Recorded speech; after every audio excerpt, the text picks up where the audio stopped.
Hello everyone, welcome to my channel dear Vicky sir. तो आज हम पढ़ेंगे फंडामेंटल राइट का आर्टिकल 15। तो इससे पहले आर्टिकल 14 मैं करा चुका हूँ, वो मैं इसके डिस्क्रिप्शन बॉक्स में उसको लिंक कर दूंगा। आपको वो वीडियो ज़रूर देखना, बहुत ही ज़्यादा इम्पोर्टेंट है। तो उसके अंदर हम आर्टिकल इक्वलिटी के बारे में पढ़े थे। आज हम आर्टिकल 15 के बारे में पढ़ेंगे। ओके, इसके अंदर हम देखेंगे क्या क्या चीज़ के बारे में हमें बता रखा है। ओके, तो स्टार्ट करते हैं इसी के साथ हम आर्टिकल अपना 15। तो आर्टिकल 15 के अंदर क्या बताया, पहले सबसे पहले आपको दिखाता हूँ यहाँ पर क्या बोल रहा है। जो हमें आर्टिकल 15 है वो हमें क्या कहता है, जो हमारा राज्य हो, क्षेत्र हो, वहाँ पर किसी भी तरह का भेदभाव नहीं किया जाएगा। कहाँ किस चीज़ को लेके, धर्म को लेके, मूल वंश कहाँ के, हमें हमारी जाति को लेके, हमारे लिंग या जन्म स्थान को लेके कोई भी भेदभाव नहीं किया जाएगा। ये उन लोगों के लिए, उन सभी लोगों के लिए जो भारत के अंदर रहते हैं नागरिक, उन सब के लिए। उनके किसी जाति, धर्म या लिंग स्थान को लेकर कभी कोई भेदभाव नहीं किया जाएगा।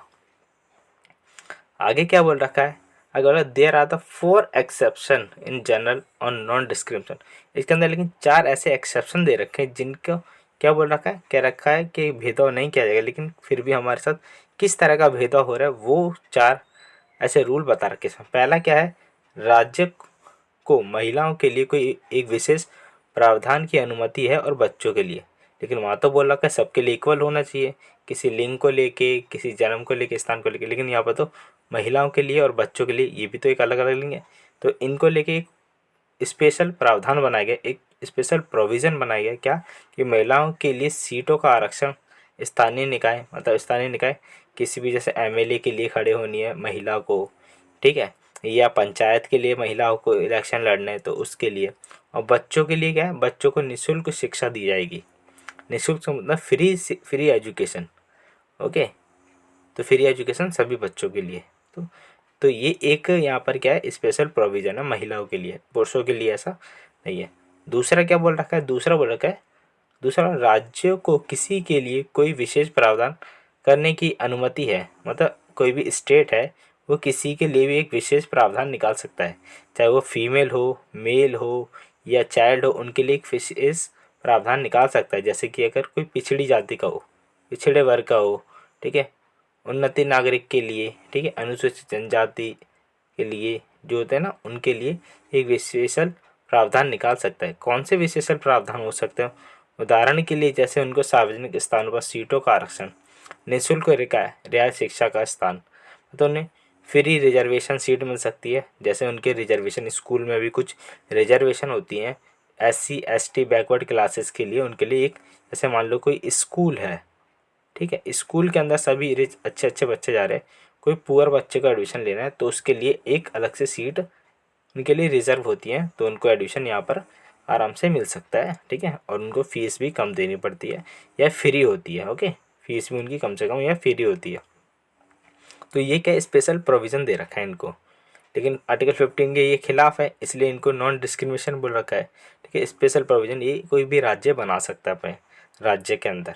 तो तीसरा क्या बोल रखा है, को राज्य को नागरिकों के लिए सामाजिक और शैक्षणिक रूप से पिछड़े वर्ग, मतलब जो पिछड़े लोग होते हैं ना, उनके लिए, जैसे अनुसूचित जाति होगी, अनुसूचित जनजाति हो गई, निजी हो गया, ठीक है, उनकी शिक्षा के लिए, प्रवेश के लिए कोई विशेष प्रावधान बनाए जाते हैं, ठीक है। उन्हें, ठीक है, गैर सहायता,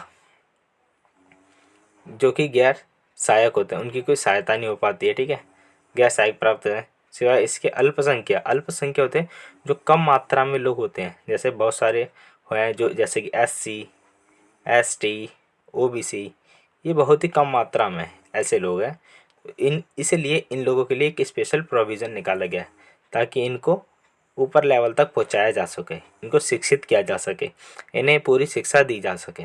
इसलिए इनको SC हो गया, ST हो गया, OBC हो गया, इसलिए इनके लिए स्पेशल प्रोविज़न निकालती है। हर स्टेट गवर्नमेंट को अपना एक अधिकार है इनके लिए कोई भी एक अलग प्रोविज़न या प्रावधान निकालना, जिससे कि इनको उन्नति हो सके, इनके लिए विकास हो सके, इनकी शिक्षा मिल सके, इसलिए इनके लिए स्पेशल प्रोविज़न निकाल सकते हैं। आगे क्या बताया कि आगे बताया इन्हीं इन्हीं के लिए कोई अलग अलग रिजर्वेशन होते हैं, जैसे 10% का रिजर्वेशन बता रखा है यहाँ पर, ठीक है। उनकी सीटों को लेके राज्य के द्वारा बताया गया है अलग अलग। जैसे क्या हो गया, जैसे का 10% OBC को रिजर्वेशन मिल रखा है, ठीक है। सेंट्रल गवर्नमेंट ने सबके लिए अलाउ है कि 10%, लेकिन स्टेट गवर्नमेंट चाहती है ओबीसी को और एक्स्ट्रा मिले, तो 10% ये अपनी तरफ से एक्स्ट्रा दे सकती है। तो मतलब टोटल कितना हो गया, टोटल 20% उसको मिल सकता है, ये सारी सुविधा आरक्षण मिल सकता है। आरक्षण का मैं मतलब बता दूँ क्या होता है। जैसे कि अगर मान लो कोई जनरल बच्चा है, जनरल बच्चे को 100 मार्क्स में से 80 मार्क्स लाने हैं, ठीक है, तब वो पास होगा।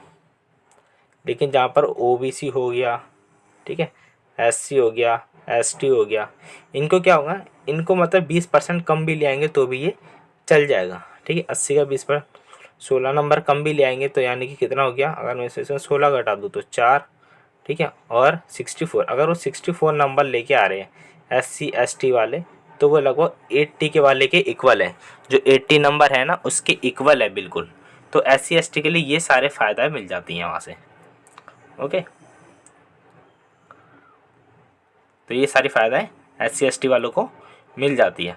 आगे देखते हैं आगे क्या बता रखा है, इन्हीं को थोड़ा डिटेल में बता रखा है क्या, राज्य महिलाओं के लिए, ठीक है, इन्हीं को डिटेल में यहाँ से आते हैं। यहाँ पे जैसे ओबीसी की मैं बात कर रहा था, तो ओबीसी के लिए पहले ये बहुत ही ज़्यादा इम्पोर्टेंट है, 93 अमेंडमेंट हुआ था ओबीसी के लिए, ठीक है, कब, 2015 के अंदर, ठीक है। और उनको प्रोविज़न मिला था कब, सेंट्रल एजुकेशन इंस्टीट्यूट के अंदर मिल गया था 2006 के अंदर। क्या, 27% quota candidate belong to the other OBC caste, उनको 27% का कोटा मिल गया था, कहाँ पर, आईआईटी के अंदर, आईआईएमएस के अंदर, ठीक है, यानी ये बड़े बड़े इंस्टीट्यूट्स हैं, इनके अंदर 27% की छूट मिल गई थी। अप्रैल 2008 के अंदर सुप्रीम कोर्ट ने क्या बोला था, सुप्रीम कोर्ट ने कहा था ये वैलिड है, ठीक है, अमेंडमेंट ये वैलिड करा था ओबीसी कोटा को लिए, ठीक है, और कोर्ट ने इसको अप्रूवल भी कर दिया था, और ये मतलब मान्यता हो चुका था, 27% की छूट इसको मिलने लग गई थी ओबीसी वालों को। लेकिन इसमें कुछ एक खासियत है, क्या, ये सभी जो सुविधाएं हैं सभी लोगों को नहीं मिलती, सभी लोग, जिसमें कि इसको बोलते हैं एक क्रीमी लेयर। क्रीमी लेयर मतलब जैसे कि दूध होता है ना, मलाई, ऊपर वाली मलाई खाने वाले, तो उन लोगों को नहीं मिलता। वो लोग कौन होते हैं, जिनको ये सारी सुविधाएं नहीं मिल पाती, जैसे स्कूल के अंदर रिजर्वेशन वाला फ़ायदा नहीं ले सकते, ठीक है, और फ्री एजुकेशन नहीं ले सकते, कुछ कुछ ऐसे हैं जिन्हें नहीं मिलता, जिसके अंदर पहले the children of the following different category, अलग अलग कैटेगरीज में बिलोंग करते हैं, creamy layer among OBC this will be not to the benefit quota, जो बेनिफिट नहीं ले सकते, जैसे कुछ पर्सन जो कॉन्स्टिट्यूशन होल्ड कर रखा है, जैसे प्रेसिडेंट हो गया, वाइस प्रेसिडेंट हो गया, जज ऑफ सुप्रीम कोर्ट और हाई कोर्ट, और चेयरमैन और मेंबर ऑफ यूपीएससी के चेयरमैन हो गए, ठीक है, इनको स्पेशल प्रोविज़न दे रखा है, इनको ये फ़ायदा नहीं मिलता। ओके, जैसे कि यहाँ पे यूपीएससी का कोई चेयरमैन है, उसको ये फ़ायदा नहीं मिलेगा, उनको ये फ़ायदा नहीं मिल पाएगा। एसपीजी, कैग हो गया, सीसी चीफ इलेक्शन कमीशन हो गया, इनको ये फ़ायदा क्रीमी लेयर के अंदर आते हैं, इनको ये फ़ायदे नहीं मिलते हैं। और क्या हो गया, जैसे कि ग्रुप ए के अंदर हो गए, जो भी नौकरी वोकरी वाले बंदे हो गए, जैसे कि विश्वविद्यालय के अंदर कोई हमारे प्रिंसिपल टाइप के हो गए, ठीक है, और क्या हो गए, कर्मचारी हो गए, रोजगारक हो गए, बैंक बीमा करने वाले हो गए, इन सबको क्या है, इन सबको भी सुविधाएं नहीं मिल सकती, ठीक है। अखिल भारतीय केंद्रीय राज्यों के द्वारा श्रेणी के अंदर अधिकारी हो गए, सब उपक्रम बैंक अधिकारी हो गए, इनको ये फायदाएं नहीं मिल सकती। आगे क्या आ गया, आगे क्या है, वे व्यक्ति जो सेना, कर्नल और ऊपर के पद को सेना नियुक्त वायु में पाते हैं, उनको भी ये क्या बलो पद पाते हैं, उनको भी ये सुविधा नहीं मिल सकती, जैसे कि यहाँ पे सैनिक है, उन सबको ये सुविधाएं नहीं मिलती हैं। और कौन होते हैं इनके बीच में जो सुविधा नहीं पा पाते हैं, उनके बीच में होते हैं यहाँ पर एक पर्सन, और डॉक्टर हो सकता है, लॉयर हो सकते हैं, इंजीनियर, आर्टिस्ट और कंसल्टिंग सो ऑन, और person engage in trade in business, या कोई बिजनेसमैन वगैरह हो सकता है, उनको भी ये सुविधाएं, जैसे डॉक्टर हो गया, ठीक है, लॉयर हो गया, और यहाँ पे कोई आर्टिस्ट हो गया, इनको भी ये सुविधाएं नहीं मिलती हैं।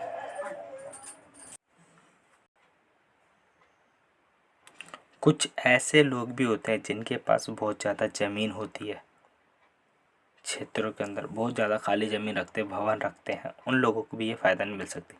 क्रीमी लेयर को अलग अलग बदला गया था पहले, ऐसे व्यक्ति जिनकी सकल आय 8 लाख से अधिक है, जिनके पास छूट सीमा से अधिक संपत्ति है, उनको नहीं मिलेंगे कुछ भी फ़ायदे। क्या हुआ था, 1993 में जब क्रीमी लेयर सीमा लागू की थी, तब यह 1 लाख थी, ठीक है, बहुत रान। उसके बाद इसमें संशोधन किया, 2004 के अंदर इसको 2.5 लाख के आसपास रखा, 2008 आया तो उसमें 4.5 लाख, और 2013 के अंदर इसको 6 लाख, और 2017 के अंदर इसको 8 लाख के आसपास रखा गया, क्रीमी लेयर जो 8 लाख से कमाता है। लेकिन इसी के बीच एक क्या चीज़ आई थी, आपने सुना होगा EWS।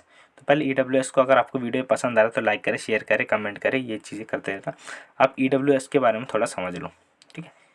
EWS के बारे में थोड़ा बताता हूँ, यहाँ पे बताता हूँ थोड़ा। EWS इकोनॉमिकल वीकर सेक्शन, इसके अंदर 103 हमारे कॉन्स्टिट्यूशन के अंदर अमेंडमेंट हुआ था। इसके अंदर बोला था जिनकी इनकम 8 लाख से कम है, ठीक है, उनको 10% की छूट मिलेगी। कहाँ पर?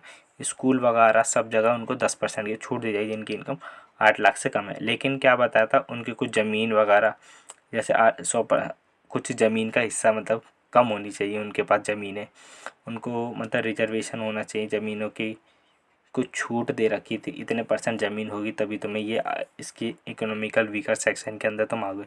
इसके अंदर बहुत सारे लोगों ने अपना रिजर्वेशन करवाया था, और ये 2000 लगभग आई थिंक कब हुआ था, ये 2019 के टाइम की बात है, ठीक है।